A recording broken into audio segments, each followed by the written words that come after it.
on oublie aussi qu'il y a eu la lettre de Willie Lynch. La lettre de Willie Lynch, moi je pense pour moi que c'est le premier cas de MK Ultra, de brainwash au niveau fort là. Dans la lettre de Willie Lynch, il se focus sur la femme noire. Il dit, laissez l'homme noir, mais focuser sur la femme noire. C'est elle la clé. C'est elle la clé de tout. Donc, focuser sur elle. Faites qu'elle se déteste. Créer des dissensions entre les personnes claires et les personnes non claires. Donc, quand on voyait, par exemple, des gens, parce que comme je dis, l'Afrique, on avait toutes les couleurs. Il y avait des femmes, il y a même des femmes encore aujourd'hui au Cameroun. Il y a des femmes dans certaines tribus au Cameroun, par exemple, qui ont des yeux verts. Elles sont très, très, très, très claires. Donc, c'est très rare, mais ce sont des femmes africaines. Il n'y a pas, peut-être qu'il y a eu des mélanges avec les, je sais pas, mais c'est des femmes qui sont nées de parents noirs. Donc, ça existe. Donc, ils ont commencé à dire, non, faites des différences. C'est qu'il y a des traits un peu occidentalisés, donnez-lui les privilèges. Donc, ça va faire quoi? Que la femme, quand elle va avoir l'enfant avec l'esclave, elle va avoir l'appréhension de dire, mon enfant, j'ai peur qu'il lui arrive quelque chose. Alors qu'avec l'enfant blanc, elle va se dire, oh, il a un meilleur avenir. Et c'est pour ça qu'elle va conditionner son enfant aussi à cette époque-là à dire, ne reste pas avec le noir parce que tu vas beaucoup souffrir. Donc, va avec le blanc. Donc, ça, c'est ça, je dis en fait que c'est des choses qui sont ancrées depuis longtemps. Et il faut savoir d'où ça vient. Et maintenant aussi, quand on parlait de fétichisation, c'est que on parle par rapport à la désir sexuelle. Je vais prendre un exemple très, très simple. Il y a eu Caster Semenya, je ne sais pas si vous savez c'est qui. Caster Semenya, c'est une coureuse sud-africaine qui avait, aux Jeux Olympiques, je crois, de 2012. Oui, exactement, qui a couru, qui a gagné. Et tout de suite, on a eu un soupçon en disant, cette femme, c'est pas une femme, c'est un homme. Et on lui a fait l'affront, et c'est pas des blagues, elle a dû se déshabiller devant les membres du jury des JO pour prouver que c'était une femme. Donc, je ne pense pas que c'était une femme blanche, on aurait fait la même chose. Déjà, on aurait dit, je ne me déshabille pas devant les hommes, je me déshabille devant les femmes. Elle s'est déshabillée devant les hommes pour prouver qu'elle était une femme. Et après de ça, là encore récemment, on lui a dit, elle a dû faire des tests, et on a établi qu'elle avait un excès d'androgénéité parce qu'elle produisait excessivement de la testostérone par rapport aux femmes noires normales. Moi, on vit dans une société. Moi, on est en train de faire la promotion des femmes trans qui courent, on dit c'est valorisé quand c'est des blanches. Enfin, des hommes blancs qui se transforment. Mais cette femme, elle est née comme ça. Elle n'a pas choisi. Elle n'a pas fait d'examen, elle n'a pas pris quelque chose pour devenir, elle est née comme ça. Et on lui impose de prendre de l'oestrogène si elle veut courir avec les femmes. Pourtant, on accepte que des hommes blancs qui deviennent des femmes courent avec des femmes. Là, il faut vous poser des questions. Il faut vous poser des questions. Pourquoi? Et c'est ça, en fait, que je dis que la femme noire, dans la façon dont on est perçu, et ce n'est pas innocent. Et ça continue encore aujourd'hui. Regardez même, je vais faire un autre exemple. Whitney Houston, quand elle a commencé sa carrière et tout, elle est venue en France chanter pour la première fois. Je crois que c'était en 85, je pense, en France. Et il y avait un chanteur français qui s'appelait Gainsbourg. C'était quelqu'un qui fumait beaucoup. Voilà, on le connaissait, il était assez cru. Et la première chose qu'il fait quand il la voit, il dit « I want to fuck you on live. I want to fuck you on live. » Dans une émission de télé. Donc, elle a eu comme un réflexe, elle a ri, genre, mais elle a fait waouh, genre, elle s'attendait pas à ça. Elle s'attendait pas à ça. Mais il a dit, il a objectivé en live. Et ça a fait rire les gens. Donc, maintenant, quand on a cette obsession, quand je t'ai entendu, excuse-moi, c'est pas pour te pointer directement, tu disais que oui, c'est toutes les femmes qui sont objectivées. Non. La femme noire, c'est particulier. Je sais qu'il y a des autres femmes qui sont mises par terre, ça ne doit pas être notre combat parce que nous avons des problèmes, nous, qu'on doit régler d'abord. Moi, je vais prendre un autre exemple. Grâce à qui les latinas, qu'on appelle latinas, moi, je dis, ce sont des femmes blanches. Moi, latina, c'est une culture, c'est pas une peau. Grâce à qui les latinas sont rentrées dans la musique?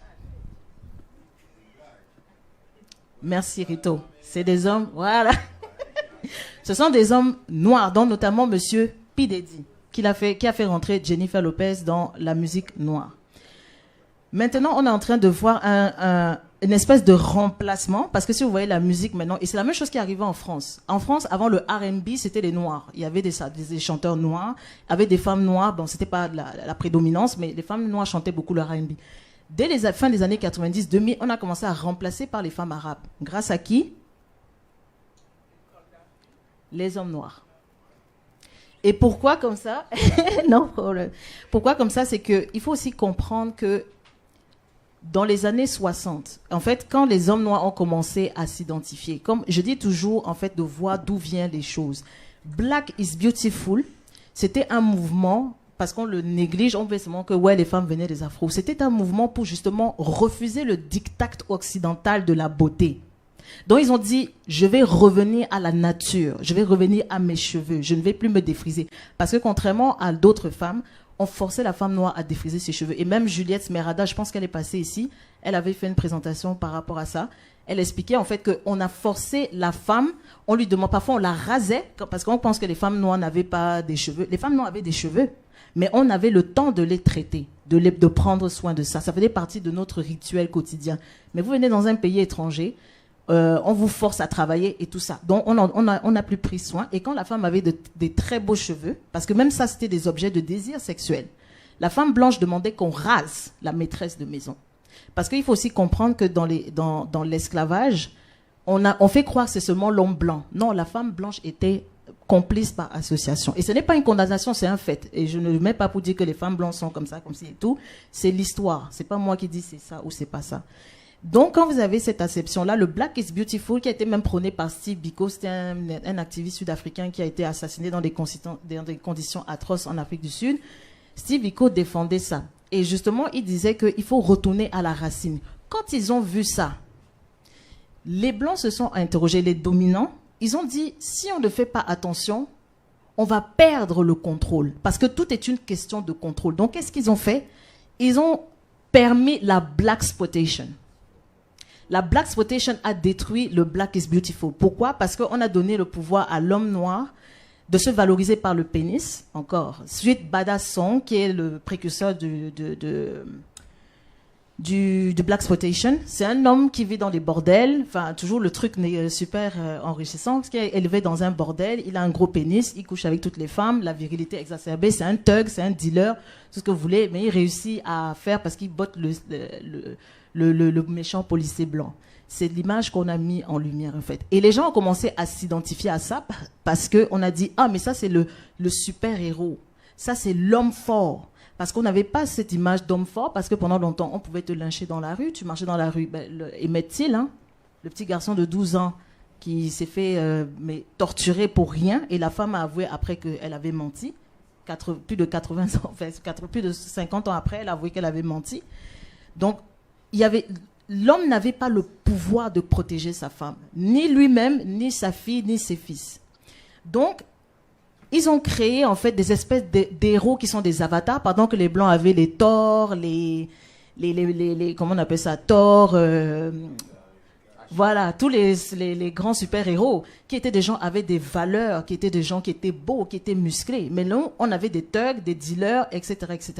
Quand le hip-hop est né, essentiellement le rap militant, qui sont faits dans la rue, c'est des gens qui ont commencé à contester. Quand ça s'est fait, ils ont commencé à dire non, il faut qu'on contrôle. Encore une fois, c'est une question de contrôle. Ils ont dit il faut qu'on contrôle. Donc si on contrôle, on a commencé, et ça avait commencé avec quoi? Berry Gordy qui avait fondé la Motown. La Motown était la seule industrie musicale 100% tenue par des Noirs, où les Noirs chantaient parce qu'ils n'avaient le droit de chanter nulle part. Et Berry Gordy avait tout le répertoire des grands artistes, des Suprêmes, Ray Charles et tout ça. Quand les Blancs ont vu ça, ils ont dit non, il faut prendre le contrôle. Donc, ils ont commencé à prendre les majors et aller miroiter des contrats plus importants parce que les majors blanches avaient beaucoup plus d'argent. Donc, ils ont dit laissez Berry Gordy et la Motown, moi je vais vous payer plus. Étant dans la survie, oui, certains ont accepté et ils sont partis, justement, ils ont abandonné la Motown progressivement et ils ont laissé. Et à partir de ça, le hip-hop encore et le rap, ils ont vu que les gens avaient le truc qui contestait, ils ont dit contrôle. Donc on a tué les deux leaders qui représentaient soi-disant plus Tupac et moins Notorious B.I.G. Et c'est là que le gangsta rap a commencé à développer, qui a commencé à faire l'exacerbation de la violence. On commence à dire que oui, les thugs, les hoes et machin et tout, on dégrade l'image de la femme noire. C'est des gens qui on a payé pour faire ça, qui ont accepté de faire ça. Et donc, même quand ils ont pris ce présupposé-là, excusez-moi, c'est que l'homme noir, il se survalorisait, mais dans les acceptions, dans un idéal extrêmement négatif. Et donc, avec aussi l'avènement de l'incarcération et tout, il disait il faut tuer les policiers, tuer les policiers, et les gens mettaient dans la tête que oui, il faut faire ça, et puis les gens, ils commençaient à faire n'importe quoi, des règlements de gang et tout ça. Donc, quand vous avez ça, et après, qu'est-ce qui s'est passé? Si vous voyez la musique, l'évolution de la musique et la représentation de la femme noire, dans les années 80, c'est des femmes très claires. Jusqu'après, dans les années 90, on commence à voir des femmes noires, un peu plus, c'est plus diversifié. 80, c'était Saad. Je ne sais pas si vous connaissez la chanteuse Saad. Sadé, excusez-moi, je dis Saad, désolée. Sadé et tout, avec toutes les femmes de cette époque. Et puis, en descendant, ça a commencé à foncer. Dans les années 90, vous aviez Eternal, vous avez des groupes de femmes noires, etc., qui chantaient, qui étaient assez classes. En Vogue, par exemple. C'était des groupes TLC.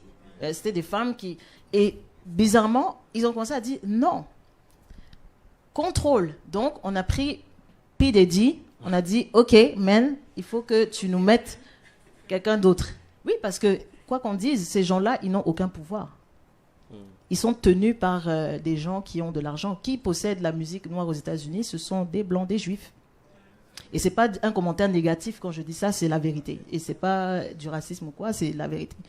Donc, ils ont mis ça et ils ont dit, non, il faut que maintenant, on commence à enlever l'image de la femme noire. Donc, on a commencé avec Jennifer Lopez. On a commencé à mettre des femmes ambiguous pour justement créer, en fait, pour créer le gender war. Et pour créer le gender war, parce qu'ils se sont dit que si on continue comme ça, si on ne fait pas attention, les Noirs risquent de se renverser, de prendre le pouvoir, etc., etc. Quand, rapidement, le gars qui a tué Sharon Tate, là, le fou, là, comment il s'appelle encore? La Manson, Charles Manson. Quand on a arrêté Charles Manson s''a dit, ce qui va détruire l'Amérique, c'est une guerre raciale. Quand on l'a arrêté, effectivement. Et il disait qu'il veut créer justement le chaos en Amérique en instituant la guerre raciale. Donc, pour éviter ça, ils ont commencé à dire non, il faut que l'homme noir et la femme noire se cognent la tête.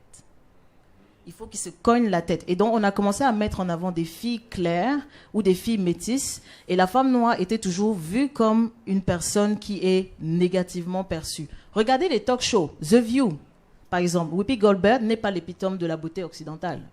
D'après les critères occidentaux. Elle n'est pas belle, d'après les critères occidentaux. Vous regardez The Talk, c'est... comment ça s'appelle The Talk, c'est une autre émission aussi de talk show où il y a une femme noire qui est obèse, il faut dire la vérité, elle est obèse. Lonnie Lover, elle est obèse, dark skin. Toutes les autres femmes sont des femmes qui correspondent aux critères de beauté occidentale. Vous prenez aussi l'autre show où il y a Tia et Tamera. C'est celui-là? Oui, celui-là, mais il y a un autre aussi, c'est l'autre avec la femme de Ozzy Osbourne, j'ai oublié le nom. Oui, honnêtement. Oui, Cheryl Underwood aussi, qui est une femme. Donc, en fait, c'est pour justement vous dire, parce qu'on veut fit le narratif, parce qu'on a dit il faut que la femme noire soit représentée de 3 façons. La loud ghetto mouth, Cardi B. La... Sorry. La strong black woman, celle qui est qui ne veut pas se soumettre, qu'on a mis à tort comme étant la femme qui ne veut pas se soumettre, mais c'est la femme qui subit tellement de pression que à un moment donné, si on ne se met pas en colère, je ne sais pas, on est morte. Hein? Quand on voit l'histoire, tout ce que les femmes noires ont traversé, on est morte. C'est ça qu'on dit qu'on est angry, we are angry, etc. Et c'est vrai que beaucoup de femmes, même Lana Lone, elle disait que souvent, elle se retient de dire certains commentaires parce qu'elle a peur d'être associée à la angry black woman. Donc, en tant que femme noire, on s'auto-restreint. Même quand on se fait insulter, on a peur de réagir parce qu'on va dire, on va encore dire qu'on est ghetto mouth. Regardez même la façon dont les hommes sans scrupule, tabassent les femmes noires et on enregistre, on met sur YouTube. Je ne les vois pas faire ça avec les femmes blanches, je ne les vois pas faire ça avec les femmes indiennes, je ne les vois pas faire ça avec les trucs. Et je vais même dire que nous sommes même quand même garants parce qu'au niveau de la chirurgie esthétique, regardez, et ce n'est pas pour pointer ou être négatif, qui est-ce qui fait le plus de chirurgie esthétique dans le monde, d'après vous? Et les Asiatiques. Pourquoi? Parce qu'on a mis le blanc, parce que comme il a dominé, exactement, il a mis sa femme comme l'épitome de la beauté ultime. Mais je parlais encore du canon. Vous allez voir que les blancs ont toujours deux formes de femmes. La femme inaccessible, le canon, qui était dans les années 50-60, c'était Grace Kelly. Et dans les années Grace Kelly contre Marilyn Monroe, qui était le sexe symbole. Donc tous les gens qui fantasmaient sur Marilyn Monroe comme étant la femme accessible, la blonde accessible. Par contre, vous voyez, après, dans les années 2000, c'est Taylor Swift qui incarne la beauté, la femme parfaite, contrairement à Miley Cyrus qui est la trash. Mais nous, les Noirs, nous n'avons pas ces figures-là. Nous n'avons pas de canon à nous. Et c'est ça que je dis en fait que quand on dit non, il faut qu'on overcome. Moi, je vous dis toujours que, et c'est là que moi je vais faire un parallèle. Je vais dire les femmes noires, nous avons quelque part failli. Parce que nous sommes garants de l'éducation des enfants. Et je pense qu'il faut que nous, on mette l'accent sur les garçons noirs. Parce que des discours comme... Et c'est ça qui fait que les femmes noires commencent à être agressives et s'énerver contre les hommes noirs. Quand il y a un homme qui vient, monsieur Nick Cannon, hein, qui vient nous dire que oui, pour le summum de la réussite pour un homme noir, c'est d'épouser une femme blanche. Yeah. Vous pouvez le voir sur YouTube. C'est là, il n'a pas longtemps. Hein, c'était au début de... Peut-être en avril. Je pense qu'il faisait l'avocat du diable. Non, il ne faisait pas l'avocat du diable. Non. Non, non, parce que tu ne dis pas ce genre de choses. Tu ne dis pas ce genre de choses dans un média. Même si c'est un constat. Même si c'est un constat.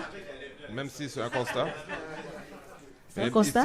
Et si c'est son constat à lui, si par exemple, juste pour aller là, mais à la fin de la journée, tous les hommes noirs qui ont réussi, et c'est souvent, on l'entend très souvent au sein des femmes, au sein des femmes, non, ils le disent tout le temps, ils choisissent toujours.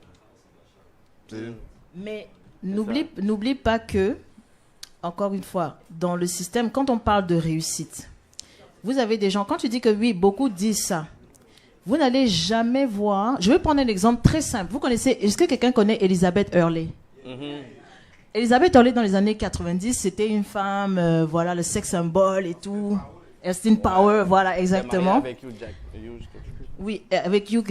mais lui, quand il l'a trompé avec une prostituée noire, elle est partie. On l'a chopé avec une prostituée noire et lui, elle est partie. Mais elle a épousé un homme indien, un milliardaire. Est-ce que vous entendez encore parler d'elle? Why?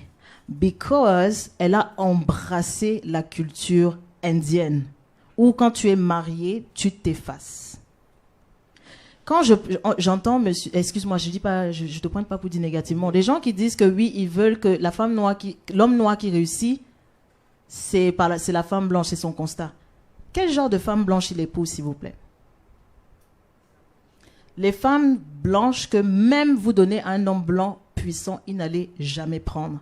Quand je prends les Kardashians, c'est leur mère qui leur dit allez avec les noirs parce qu'elle s'est fait connaître par une sextape. Pour un blanc, c'est humiliant. Je peux dire que... Alors, oui, je sais pas, parce que moi, je parle de mon observation à moi, mais quand je regarde les femmes que toutes les joueurs de basket ont pris, toutes les joueurs de football ont pris, même ceux qui sont les plus gros advocates pour les black people issues, ils sortent toutes avec des... Alors, je sais pas. Moi, ça c'est mon constat à moi, puis moi, ça c'est mon observation. Attention. Je vais t'expliquer et c'est même beaucoup plus grave parce que ces enfants-là sont conditionnés et brainwashed. Il y a un livre de monsieur, je crois que c'est Tom Burrell, qui a écrit un livre justement sur brainwash, où il parle en fait du conditionnement de l'homme noir, où on les prend extrêmement jeunes. Les managers leur disent, écoute, c'est mieux pour ton marketing image d'être avec une femme blanche. So we will have baby mamas all around the world who's black, mais il va aller épouser la femme blanche parce que c'est bien pour ton image. tu sais, tu vas vendre beaucoup plus. Et ça, c'est ce discours-là, excuse-moi, quand tu disais même par rapport au capitalisme, ouais, c'est qu'on doit vendre. Je suis désolée, non. Parce que en résultat des courses, qui est perdant? Est-ce que ce sont les autres? Je vais prendre un exemple. Qui a connu le scandale Shea Butter? Shea Butter? Yeah. Shea Butter, c'était une entreprise où c'était un des premiers, c'était tenu par un noir, marié à une femme noire, qui a commercialisé le beurre de karité pour les cheveux. C'était une marque qui était extrêmement populaire dans les années 80 et c'était pour les noirs, c'était comme la réussite, le black success guy. Et ils vendaient vraiment ils voulaient que les femmes noires utilisent leurs cheveux. Qu'est-ce qui s'est passé? Il a vendu son entreprise, enfin il a vendu le capital à une compagnie dont M. Mitt Romney était anciennement propriétaire. Il avait gardé 51%, mais 49%, c'était les étrangers qu'il avait. Qu'est-ce qui s'est passé? Ils ont fait une pub. Toutes les femmes étaient blanches. Et puis les femmes nous ont dit, mais depuis quand les blanches mettent le shea butter sur les cheveux? Parce que c'est pas fait pour leurs cheveux. Oui, on peut mettre dans les produits, mais est-ce que les femmes blanches mettent le shea butter? Et ça était tellement désastreux, parce que les femmes m'ont dit, je n'achète plus, qu'il est venu chez Oprah, chez Charlemagne d'Adumb, on dit Charlemagne d'Adumb, mais Charlemagne d'Adumb. Il est parti dans toutes les émissions des Noirs pour se défendre et dire non, j'ai été le premier à valoriser la beauté noire, je voulais que la femme noire, parce qu'il perdait de l'argent. Donc, quand on parle capitalisme, il faut aussi savoir et comprendre en fait dans quoi on vit. Je ne comprends pas pourquoi, et je trouve que l'homme noir quelque part, et quand je dis l'homme noir, je ne veux pas dire tous les hommes noirs, mais l'homme noir en tant qu'image, quand il vend son produit, regardez celui qui a fait The Boondocks. Il s'est fait kick out de sa compagnie. Oui, The Boondocks. Aaron McGruber. Mais il faut un reboot. Il faut un reboot avec lui. Oui, ils font un reboot parce que... Mais pourquoi il a vendu en pensant... Et on l'a dénaturé. On a dénaturé son œuvre. C'est pour ça que je dis en fait qu'il y a des Noirs qui refusent justement de vendre parce qu'ils savent ce qu'on va faire avec leurs choses. Et ça, je dis quand j'entends les Noirs dire capitalisme, oh, c'est le marché. En Afrique, il y a des artistes, et je pense que tu le disais il n'y a pas longtemps, qui commencent à mettre des femmes blanches dans des clips africains. Moi, j'ai dit, mais on va où là? Non, mais sérieusement, on va où là? Non, mais le pire, c'est les jazz haïtiens. Attends, on va la laisser finir par là avant. Oui, excuse-moi, je vais terminer là. Et on va où? Et donc, ils ont eu le backlash, et maintenant, c'est ça en fait que je dis que, maintenant, vous voyez, maintenant, avec cette image de l'homme qui a réussi et tout, vous avez des femmes noires maintenant, qui accepte parce qu'elle veut quitter la misère sociale pour voyager en Europe. Elle tombe sur des pervers, carrément, qui leur demandent de se déshabiller devant Internet et films. Parfois, ça tombe dans des trucs pornographiques. Et quand elles arrivent en Europe, le gars, il prend le passeport, il dit, tu vas faire ce que je te dis, sinon on te renvoie dans ton pays. Donc, c'est des choses extrêmement graves. Et jusqu'à ce que... Parfois, ça implique même la bestialité. Donc, c'est pour vous dire, en fait, que la femme noire, en fait, dans son acception, et quand même chez les prostituées, prostituées noires, on va toujours proposer les pires pratiques sexuelles. On va toujours proposer, parce qu'il faut qu'elle soit cheap, il faut qu'elle accepte tout, toutes les choses bizarres, il faut que ce soit elle qui accepte. Donc, c'est ça, en fait, que je dis. Le problème, c'est que les nouvelles générations, encore une fois, les complexes naissent petits. Si vous avez des enfants, et ça, c'est tous les enfants, parce qu'on pense toujours que c'est l'enfant noir qui est le seul, on commence petit. Donc, quand il y a l'enfant noir, vous êtes là, vous regardez Love and Hip Hop, tout ce qu'il fait, c'est regarder les femmes qui s'insultent à longueur de journée. Moi-même, ça ne me ferait pas envie. Je vois les femmes noires qui se battent tout le temps, qui s'arrachent les cheveux, qui crient, qui s'insultent, gros mots. Moi-même, ça ne me ferait pas envie. Donc, c'est aussi dire quelle sorte d'image on met devant nos enfants. Quelle représentation on met devant nos enfants. Quel est le modèle d'image. Et moi, je trouve que les Noirs, nous minimisons trop l'impact et la dimension des images, que ce soit le cinéma, les dessins animés. Comme par hasard, dans certains dessins animés, maintenant, vous voyez l'homme noir est gay. C'est pas une accusation ou pas. L'homme noir est gay. Oui, il est avec une blanche, exactement. Donc, mais à un moment donné, même le dernier, Facebook a commencé à faire son reality show. Il y a un homme noir qui est gay. Comme si c'est que le gay était... The gay is the new black. You know what I mean? Et je sais qu'il y a la communauté gay. C'est pas les pointer ou dire que c'est bien ou pas bien. Je dis juste que c'est fait exprès. C'est fait exprès pour dégrader encore plus l'image de l'homme noir et la femme. Parce que les deux, c'est les deux. On fait croire à l'homme noir que oui, on t'accepte, tu peux sortir avec les femmes. Mais quand ils vont décider qu'à partir de maintenant, là, si tu touches à ma femme, je te crame, vous allez confirmer. Et ça, je dis toujours que faites attention à l'image. Et aussi, comme tu disais, le colorisme. Le colorisme, c'est nous. On peut travailler dessus. Mais si on dit toujours que c'est bien d'être light skin et c'est bien d'être dark skin, quand c'est l'homme noir, c'est bon, mais quand c'est la femme noire, c'est light skin. Non. Il faut casser ça. Et c'est en acceptant tout le monde et traitant tout le monde de la même façon. Donc, on peut réussir par rapport à ça. Bravo pour Karen. Les questions pour réagir à William et Karen, par rapport à finaliser le panneau. Je veux seulement dire que je crois que je suis pas d'accord pour le fait qu'on dise que il faut attendre un statut économique pour changer les choses. Ça c'est pas William. C'est pas William parce que on a un gros pouvoir d'influence aujourd'hui. Puis on n'a pas les mêmes barrières qu'on avait dans l'industrie avec l'internet et tout ça. Puis je pense que juste avec un mouvement, c'est genre quand les gens commençaient à faire les danses de noir, il n'y a pas un blanc qui a dit à un noir de faire la danse. Ça a juste devenu viral tout seul. Donc on a quand même un pouvoir d'influence, puis on peut quand même faire les choses sans attendre d'atteindre un certain niveau économique, même si ils contrôlent les médias. Il y a des médias partout maintenant sur Internet. On n'a pas besoin d'attendre. Ben écoute, moi je vais pas dire qu'on a aucun pouvoir d'influence. Et je pense pas que j'ai sous-entendu ça. Mon point à moi, c'est pour dire que pour pouvoir, moi je crois vraiment que notre émancipation et notre amélioration passe par un rehaussement de notre position économique.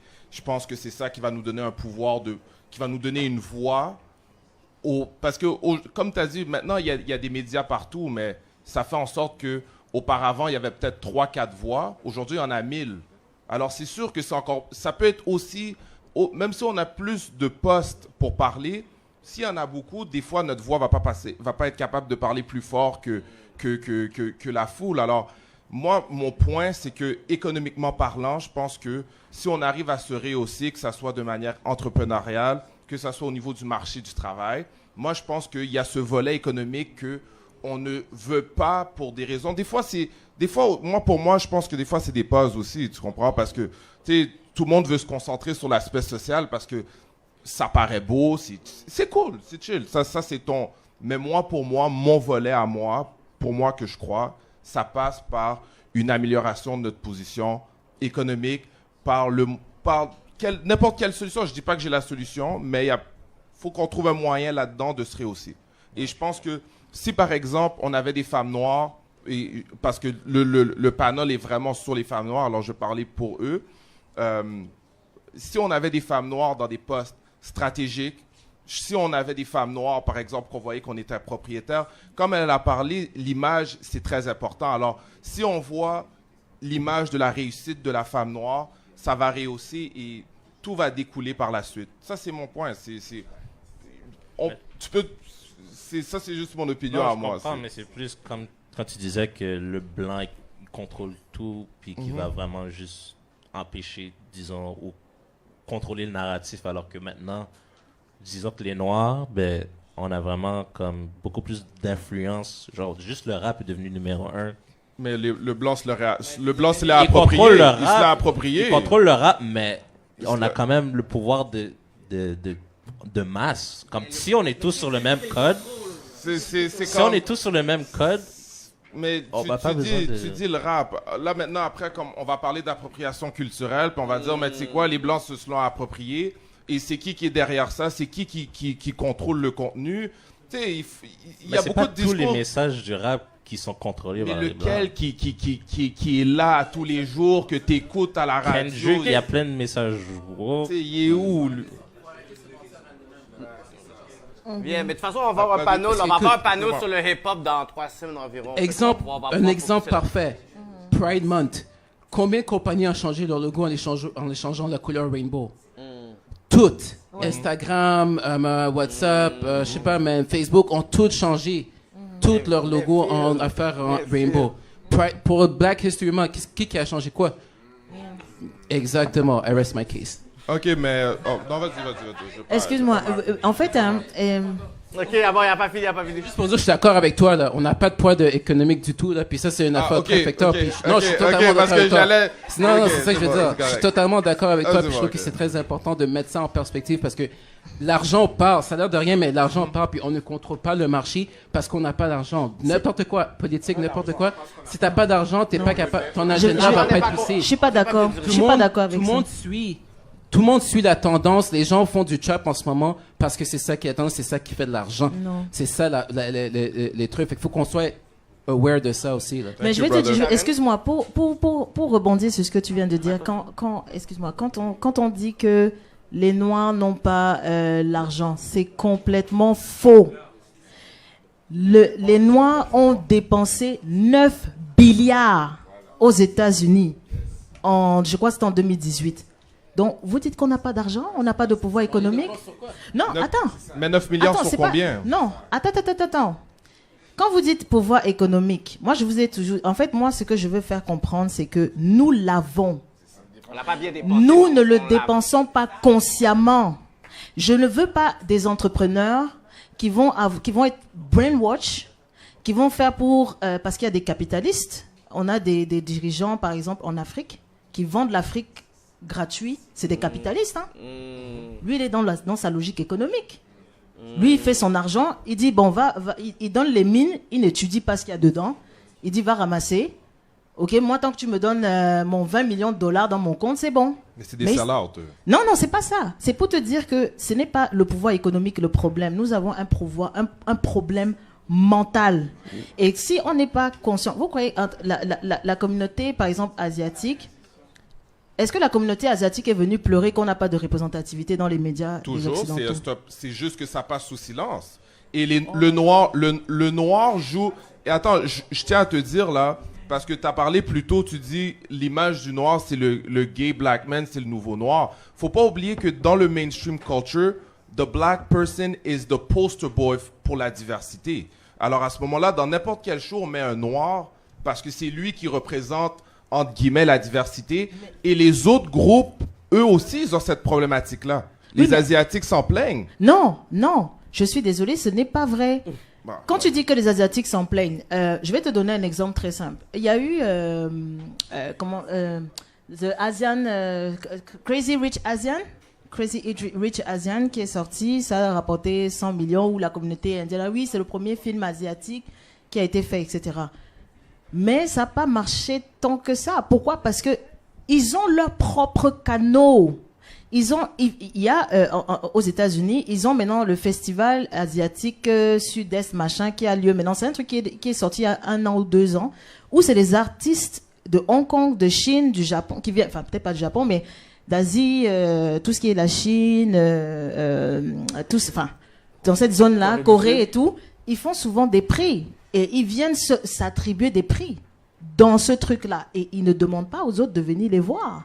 C'est ça, en fait, que je dis, la mentalité, pour moi, c'est le plus important. Parce qu'on a le pouvoir économique. Seulement, qui a rendu riche Nike? Dès qu'il y a une brand qui sort, qui dépense? Qui les enrichit? C'est nous. Cosmétiques, cheveux, tout, qui ne nous appartient pas. On dépense. Non, mais il faut dire la vérité. On a de l'argent, mais on ne sait pas comment le dépenser. Et ça, je dis que c'est la mentalité pour moi qui est extrêmement importante. Plus que le pouvoir économique. Juste dire une petite affaire. C'est quoi pouvoir économique sans dépense ou sans investissement? Consommation. Ouais, mais c'est ça justement. Fait que si on Mais c'est pas un pouvoir en consommation?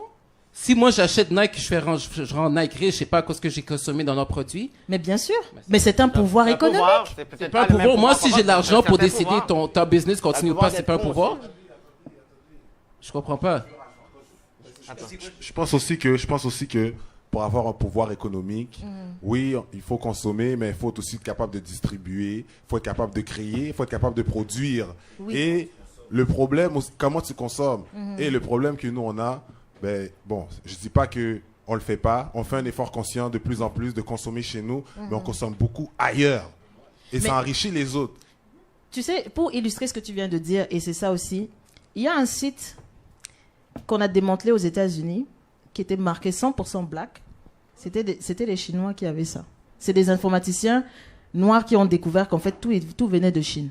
Ils sont conscients de ça, qu'on est en train de se remettre en question, qu'on est en train de revaloriser. Oui. Et c'est pour ça que... Parce qu'ils l'ont déjà fait eux aussi Ils récemment. l'ont déjà fait. Mais regardez même, pourquoi maintenant vous voyez des couples maintenant noirs dans les cinémas? Si Beale Street pouvait parler, il y en a maintenant d'autres qui vont venir. On met en scène des couples noirs. Parce que les noirs commencent à rejeter ça. Parce qu'ils voient qu'on refuse de consommer ça. Et qu'on commence à dire que faisons des choses pour nous. Et c'est pour ça que je vous dis encore une fois, c'est le contrôle. C'est le contrôle. Parce que c'est comme quand on dit à un noir, le noir il va dire, oh, mais tu me maltraites. Je viens chez toi, j'achète pas. Il va dire, ok, je vais faire des stages. Comme ça, quand tu vas venir, on va te servir comme un roi. C'est fini.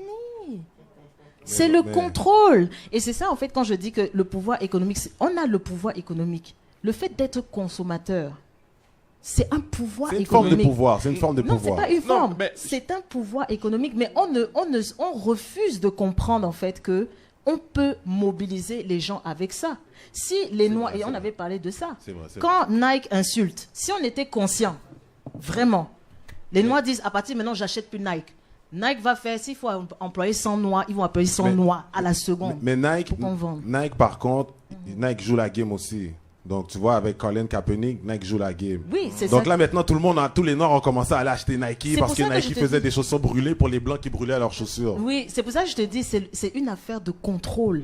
Mais même là, je vous dirais que l'activisme... Tu sais, une fois, tu avais fait un post là-dessus et c'était par rapport... Il y avait une polémique par rapport à quelque chose de racial, puis on a remarqué que c'était vraiment les Blancs qui étaient fâchés pour les Noirs. Entre autres. Mais, Très souvent. Très souvent. Et des fois, vous n'arrivez pas, il y a une polémique qui arrive, puis toi, t'es comme, OK, c'est correct, mais après, Mais des fois...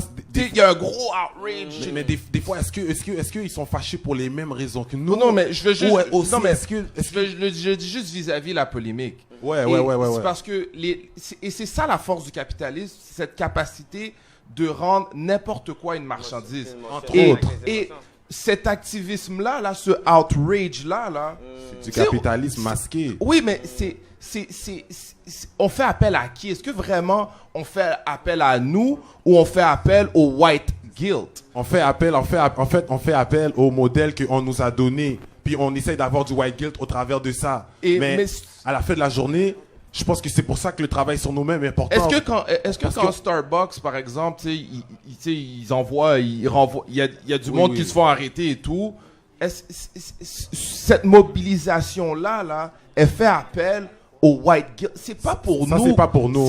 Ça, je te dirais que ça. Moi, je te dirais que ça. Moi, je te dirais que ça, c'est plus un contexte politique. Parce que souvent, tu vas voir aussi. It's always politics. Moi, je veux dire souvent It's aussi. Always politics. Moi, j'ai rien. Je suis down avec tous les gens qui sont contre l'oppression. On est tous ensemble. Mais souvent, tu vas voir, c'est beaucoup aussi la gauche qui va se mobiliser un peu. Tu vas voir. C'est marchandisé. C'est un peu marchandisé. Par contre, je pense que en ce qui a trait à l'économie, ok, moi.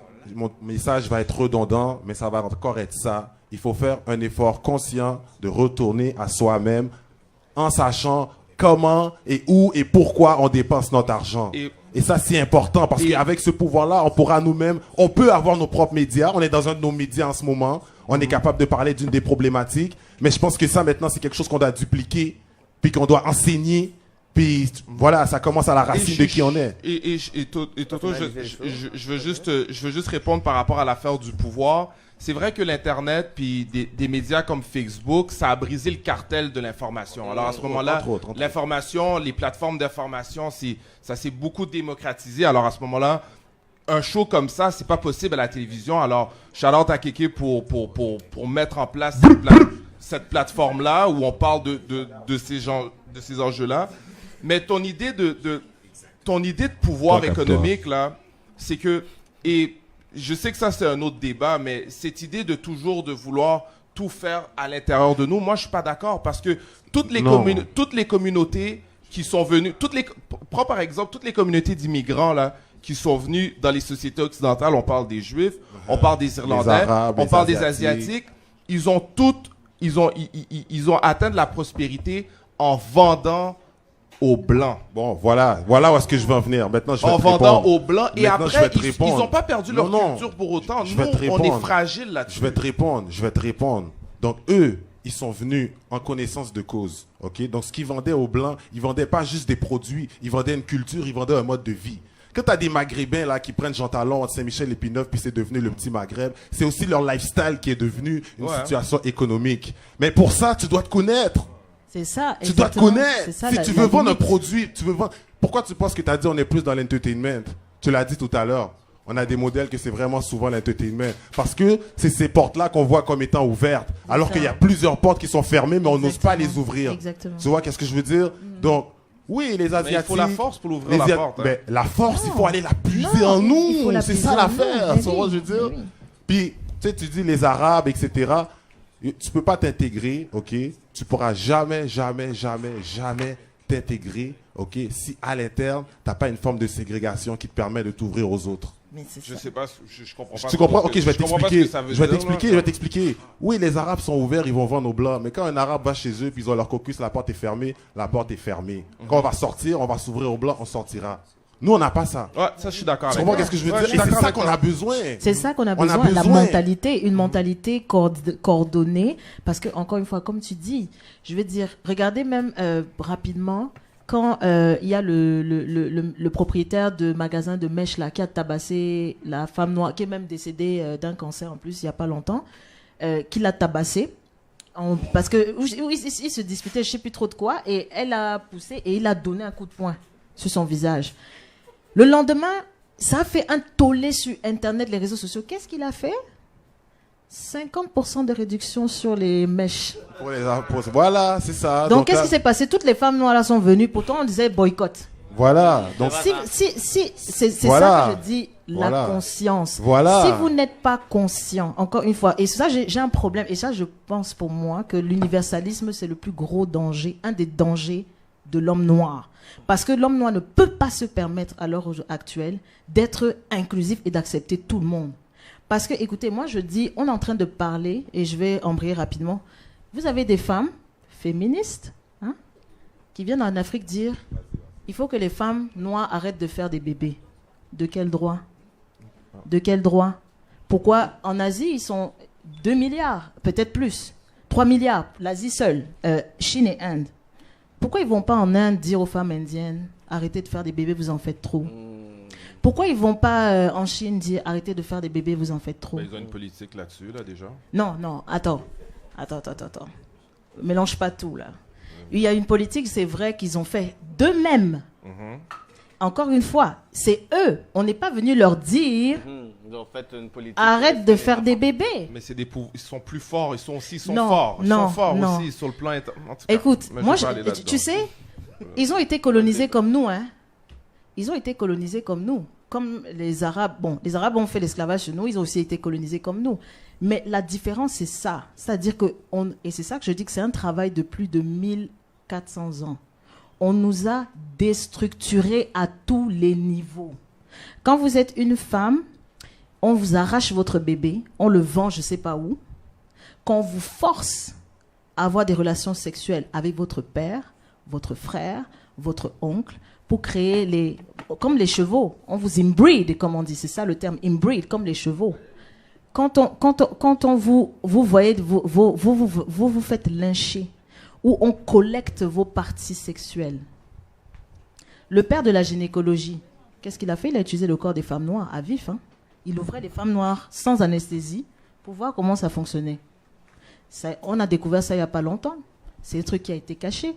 Donc c'est pour ça que je dis en fait qu'on ne peut pas pour l'instant se permettre. Parce qu'il y a des gens qui viennent maintenant dire il faut stériliser les femmes noires. Alors moi, ça me pose un problème. Je dis toujours que mais pourquoi est-ce que nous, c'est toujours à nous? Nous, enfin, d'après les statistiques des Occidentaux, on est 1 milliard. Pourquoi 1 milliard fait peur comme ça? Pourquoi 1 milliard d'Africains fait autant peur? Où des gens viennent vous dire, Bill Gates, le prince William, qui vient vous dire, donc même nos ventres, on veut les contrôler. Et si les hommes noirs ne comprennent pas ça, ils commencent à dire, oui, non, mais vous savez, moi, je dois, il faut s'ouvrir, il faut ceci. C'est ce qui fait que après, la femme noire, elle devient le seul et l'unique moyen de se défendre. C'est-à-dire que, et je veux dire que ces hommes noirs-là qui pensent en humiliant la femme noire tous les jours, qui sont bien vus, croyez-moi que vous êtes extrêmement méprisés. Quelqu'un comme Tommy Sotomayor, je sais pas quoi, c'est des gens, moi je pense que c'est un agent. On le paye pour venir faire ces conneries-là. Tommy, c'est un homme qui passe son temps à dire les femmes noires, shit, everything. Je pense que c'est des gens qui sont payés justement pour nous distraire. Et donc, oui, et c'est pour ça que je vous dis que pourquoi maintenant ils mettent les séries. Vous savez, c'est toujours quelque chose de timing. Ils se rendent compte qu'on commence à rejeter ça. Qu'est-ce qui se passe aux États-Unis? Les Noirs commencent à dire, je ne veux plus voter démocrate. Stop this bullshit. Vous n'avez rien fait pour nous en 60 ans, on veut quitter. Ils paniquent. Ils paniquent parce qu'ils disent, on n'a plus de moyens de contrôle. On n'a plus de moyens de contrôle. Les Noirs font, je vais revenir mes cheveux naturels. Maintenant, il y a un mouvement qui s'appelle Wave is better. Wave matter also. C'est les femmes blanches qui disent wave, les cheveux bouclés aussi. Comme si on a déjà interdit à une femme blanche d'avoir des cheveux bouclés. Les femmes noires se sont fait kick out de l'armée parce qu'elles avaient des dreads. Les femmes noires se sont fait chasser des universités parce qu'elles avaient des cheveux naturels. Donc il faut qu'à un moment donné, on arrête. Quand on me dit, oui, la femme noire aussi, la femme blanche aussi est oppressée, c'est pas le même combat. Si elle a un combat, qu'elle s'occupe avec son frère. C'est tout.